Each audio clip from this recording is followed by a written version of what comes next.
Hey, welcome back to another video. Just ended the last one. I wasn't sure how long it was getting, and I just looked real close at it. I think it was at about maybe 14 minutes or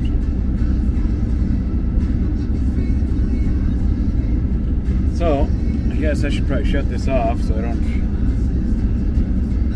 burn fuel. I think I've charged up the battery enough. So we'll shut that off for the moment. Leave that fan going a little bit to pump some heat back there.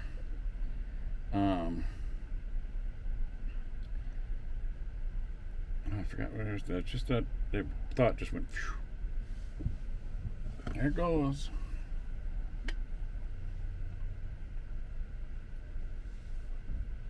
Oh, I know. The other night I was talking about my sister. She'd gotten into an accident as a teen and crushed her spine and ended up paralyzed from the chest down, which was another tough time in my life because my dad had passed like 3 weeks before that happened. And so when he died, and then my sister got in that accident, was in a coma, and we didn't know if she was gonna. Well, we didn't know if she was going to walk again, be able to use her hands again. They didn't know if she was going to be a paraplegic, quadriplegic. Plus, we didn't know if she was even going to come back when she was in coma because they were worried about brain swelling and stuff. And they didn't know if she'd come out of the coma or not. So it was some trials sometimes. Long story short, I talked about that. Her coming out of the coma and me getting her out of the coma on the other videos. It's a funny story. If you watch it, you'll probably laugh. I can't remember what I titled that one. Oh, I didn't title it yet. I didn't get to that one yet. That's right, I didn't edit that one yet. I'll have to title it something about my sister coming out of coma or something like that. So I gotta edit that one yet. I had a few of them to edit. So anyway, I was telling stories about, I got a lot of good stories of my sister too. And I told another one about her busting me out in Walgreens because she wanted to, before she got out of the hospital, she wanted to get an electric wheelchair, and I said no.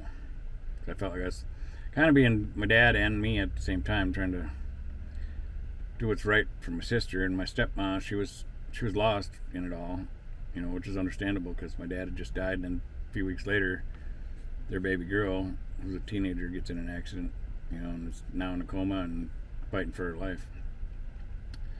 So I stepped up the best I could, and when my sister was going to get out of the hospital, she wanted that electric chair, wheelchair. I also said that every time I say electric chair, it makes me think she was, like a death sentence or something, but kind of was in her situation, I guess. There's some dark humor in that, huh? My sister would have even laughed at that. She's no longer with us. She passed away when she was 26. But she got an extra, 10 years of life or so out of her. About 10 more years she made it. And we had created a lot of good memories during those times. And one of them I talked about I got to edit yet is because of that electric wheelchair. I said, no, you're going to get a manual wheelchair, because I knew if she was to use a manual wheelchair, she's going to build her muscles up more, and it's going to make her body stronger and everything. She'd live longer and stuff, And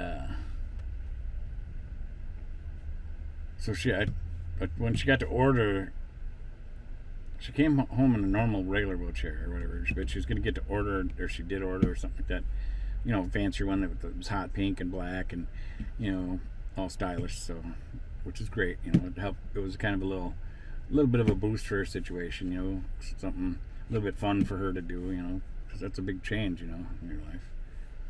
And we had a lot of challenges we just talked about together. But I had told her when she got her new wheelchair, we'd keep the old one, because the old one was just like your standard, like, hospital type of wheelchair or whatever. And so we'll keep the old one. And I said, I'll use that one. Not 24/7, but I said I'll use that one because if I can do it, you can do it. Because I didn't want her to feel so alone, because it's a the thing was, it was all a tragedy, and I was just glad she did make it out of the coma and stuff. That was a fun story. Kind of got to come up with a good title for that. But anyway, that word snuck in. Well, at least I'm catching it. So I told that story too about she wanted to go up to Walgreens Ended up being a little over like a half mile each way or so. So we ended up rolling a couple miles maybe or something. I don't know. But when you've never done it before and you're doing a manual wheelchair, oh boy, it's a workout. And you start feeling some different burn on different muscles that you never use.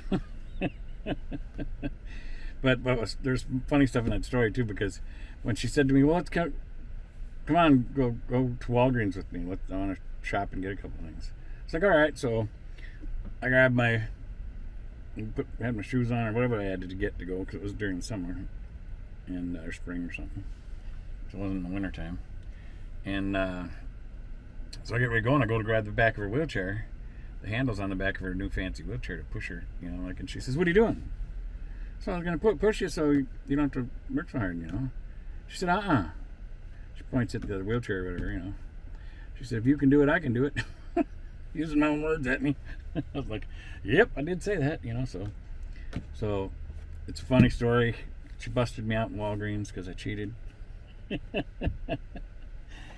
Oh, she was great. She was funny.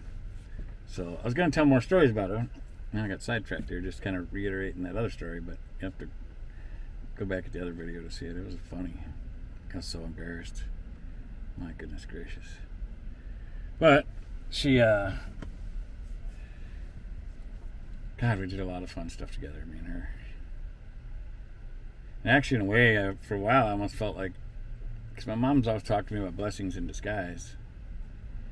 And I tried telling that to my stepmom when this all happened, that I said, I know it's not a good thing, because we've had so much tough stuff happen in the family, I said, maybe this is a blessing in disguise, because my sister was a little rebel, boy. She was like on the way to getting in a lot of trouble. Not big time, but she wasn't on the right path. It wasn't looking good, And she was a little bit of against the grain kind of person. If she had something to say, she'd tell you. She wouldn't hold back. And she was a little scrappy too. And so maybe, because I always try to find the positive and stuff, So I just said, I know it's not good, Mom, but so maybe God did it to save her life longer, to slow her down a little bit, Because who knows? She could have died in that accident, But maybe God slowed her down a little bit so she could live a little bit longer and do some stuff. Well, we did. Got to do a lot of stuff. I got some stories to share about her. Just thought of another one when we rented a classy camper like this one, but this one's only 22 feet. We rented like it was like a 34-footer or something like that. Had the queen bedroom in the back and stuff, and the couch and the bunk up above, and then the dinette table and stuff, So it slept like 8 or something like that. This one only will sleep 6. It was designed to sleep up to 6, but I've been kind of modifying it a little bit. Maybe sometimes I'll do a camper tour, but that's not what this channel is about. But maybe I will sometime, in case, so people can kind of see the lifestyle I'm living right now. I'm going to show you now, because I got a little bit of a mess. So my sister, I thought I was going to tell a story. I was trying to remember where I left off. I did the Walgreens story. I was trying to think, because there's some funny ones for you. It's funny. That's part of turning on the camera and just shooting from the hip, and just going live and just going with the flow is, I don't have nothing planned. And I wasn't even planning on talking about my sister until I started this video, because in the last 2 videos, on the way over to the gas station and on the way back from the gas station from getting diesel, I talked about other stuff. And this time I turned around figuring out, that's right, I had talked about my sister the other night. I should continue on with that, after I'd got recording. And now I'm drawing a blank of because I had a plan for the next story I was going to go into. I had an idea kind of anyway.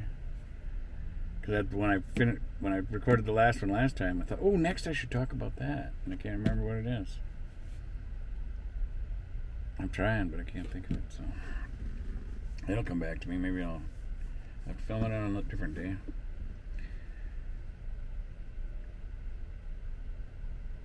And if you don't understand how hard it can be to just film live like this without doing a bunch of cuts and edits and stuff, and go with the flow and shoot off the hip and just talk about whatever comes to mind and actually get out some good stuff. Try sitting in front of a camera once and doing it. It ain't easy. Just sitting in front of the camera was a challenge. I've gotten more used to that now, but it's starting to snow again. It's like a sleety snow. Oh no, it's snow. It's bouncing off the. Oh, it's a sleety snow, yeah, because it's like hitting and bouncing on the metal. So the warm stuff, it's kind of sticking. Well, oh well. The seagulls don't look like they're liking it. I'm sorry, little seagulls. I think I've kind of become a home for the seagulls a little bit. Since we got this cold weather again, and they already came back here, they're all swooping around now. I don't think they're real big on this sleety stuff coming down. I think they're trying to figure out where the heck they can go. Surprised they haven't come over here yet. They're kind of working their way this way. Well, because when I got my diesel heater going, you know, depending on how cold it is out there and what I have the diesel heater set at in here, flow heat rises, and this isn't no winter model. It's insulated really super well. So it's got to make my roof warmer, which in turn has got to generate heat coming off the roof. So I'm sure they can sense that because I've had them land on my roof before. And I'm sure that's why they're landing up there, because they can, the heat coming up. So I joke around with them. Like when they landed on there the other day, at first I didn't know it was them. At first it just sounded like real small little branches or something hitting the roof. And then I realized, in the process of thinking what it could be, then I heard one of them, or caw or whatever, not a crow caw, but however a seagull talks, I don't know. They got more of a squawky sound. And wow, this is getting kind of blizzardy, icky. Yikes, I hope that's showing up on camera. Oh, come on, guy, you can make it to that light. He's trying. The wind's really going at him. He's trying to fly into the wind. There, he made it. He was like really trying to go against the wind, because that stuff's coming at a pretty good angle. That wind's going strong. It's a good thing I parked this way, otherwise right now I'd be rocking. Yeah, he was really pumping his wings trying to gain into the wind to land on that top of that parking lot light. He made it, but most of them landed. There's one still kind of soaring around looking for a landing pad. Poor guy. The life of a seagull. Oh, there's another one. There was like 20, 30 of them flying around a second ago before all this stuff started really coming down. It'd be kind of weird to be a bird or a seagull or a crow or something. You're just out there in the elements, and next thing you know, it starts sleety snowing and the winds pick up really strong, and you're like, whoa, yo, George, where are we gonna go?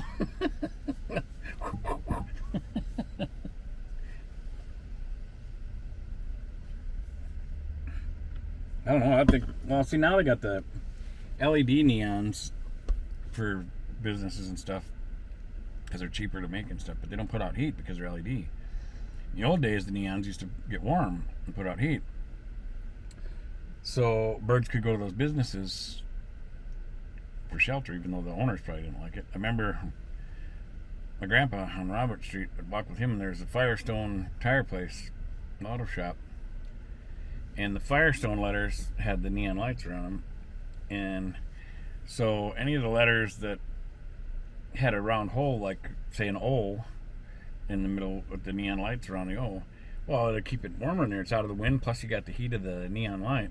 Well, and birds would go right into that O and they'd make a nest in there, you know, so that was their home. They'd be living in the O. Now, once somebody already had the O and the other good letters, then the late bloomer birds or whatever are like, oh, I have to be in the F, you know, because it's just an open slot on the side, you know. But who knows? Maybe they're like, oh, you got that really roomy model, you know. I used to get a kick out of it as a kid, walking by there and seeing them all up in the letters and within the letters, and I pointed out to my grandpa, and well, then he'd explain to me how it was warmer, you know, and that's why they liked that, you know. So that's how I know some of this stuff. Yeah, my grandpa taught me a lot of stuff. He was he never talked about it when I was a kid because he was quite Indian, and his mom, my great grandma, was pureblood, and she was really, really, really dark skinned. Boy, she was because I was as a kid watching cowboy shows with cowboys and Indians and stuff. because of racism, they didn't have, they had the movie studios that have light skinned people that just had a little bit of a color to their skin that would play the Indians, So when I first seen a picture of my great grandma, how dark skinned she was, I was surprised. I was like, wow, grandma was really dark skinned. But so my grandpa was at least half or more Indian. I don't know about my great grandpa. I don't know if he had any Indian in him or American Indian in him or not, or Native American, whatever you want to call it. I don't mean to offend anybody about political correctness. Just being a human being here. So of course my grandpa, he grew up through the time period where racism was pretty strong and stuff, So and he didn't talk about him being an Indian, and I don't know if it's folklore or if it's real, but there was a point in time that I guess if 3 or more Indians were together, they could legally be killed or beaten or something like that, I remember hearing something about that, and I feel like it's true, but I'll have to look it up again. So anyway, my grandpa never talked about it, but it wasn't until later on, after my grandpa was passed on, that my mom, we got talking about it one time and about how much Native American I was, because my mom was like telling me that, that she goes, you might be able to qualify for some of that Indian money, And I said, what do you mean, And she started explaining it to me, and I was like, oh, I didn't know that.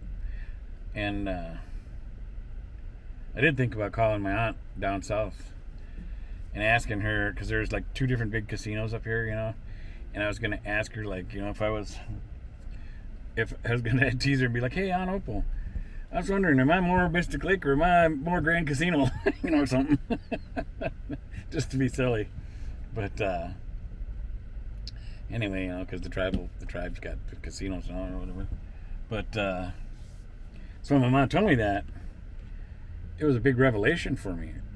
All in that moment when my mom was telling me about my Indian history and how much Indian my grandpa was, but he just didn't talk about it, because of racism and stuff. And I was just like, wow. And I was so amazed by it.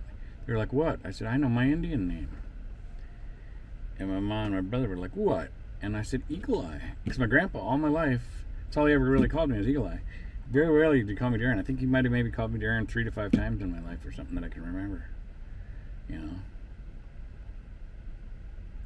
And otherwise he always called me Eagle Eye. If he dropped something, like he'd be working, like tightening a screw on his glasses or something, or a little spring or a little screw or something, went sailing through the air to the carpet or the floor or something, he'd be like, hey, Eagle Eye. Because I had really good vision, and for long distances too, and little tiny stuff. And he'd be like, I dropped a screw or a spring, where's it at? And I'd look around and like, well, were you sitting right here on the couch, Grandpa? He said, yep, but I was leaning forward, because I'd also ask him, which position were you in, so that way I'd get a better idea on what he was doing, so I could kind of think like a detective too, and think about, okay, well, if this is right where he was, and it went flying out, that helped me with the idea of the parameter. I could almost see it in my mind which way it was going to go.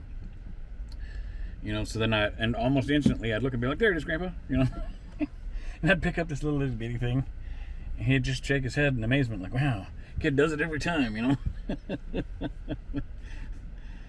Yeah. And one time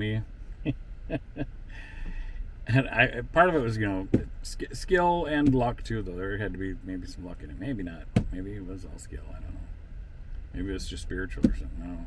But my dad and my brother took his, 6-sided dice, and had it sitting out on like a post or top of something in the backyard. And they were taking turns with this BB gun rifle, shooting and shooting and shooting. They had the number 1 of the dice aiming towards us like a bullseye, And they were taking shot after shot after shot after shot, trying to hit that dice. And it's just sitting there going to them, because they're not hitting it.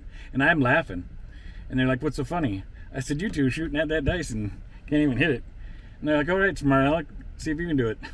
First shot. Pshing! That was a fun memory as a kid too, because I was still a pretty little kid then. I guess I'd say I was probably about, God, what was I then? Maybe 8 years old, 10 years old, or something like that, maybe. Yeah, that's what I'm gonna guess. I was probably about 8, maybe. Might have been 10. I don't know. But yeah, first shot, went flying, but it wasn't right on the number one black dot. It was a little high and to the right. So I got criticized. I wish it would have hit right in the dead center. That would have been even better. It would have, but it didn't. And I'm not going to lie and tell a fib. I'll tell that in the next video. No, I'm just kidding.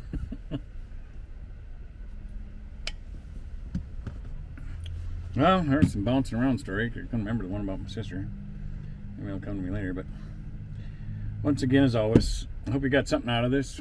Maybe I got you to smile, chuckle, or laugh, or maybe I triggered some memories of your own, of your past as a child or something. Whatever it is, I hope it was good. I do hope you get something out of my videos, and I hope you keep coming back. I hope you've liked and subscribed and all that kind of good stuff. The things I'm supposed to say to promote myself. That don't really matter though, because these videos will be around long after I'm gone. And as long as I know I'm putting something out that might help somebody, that's a good thing.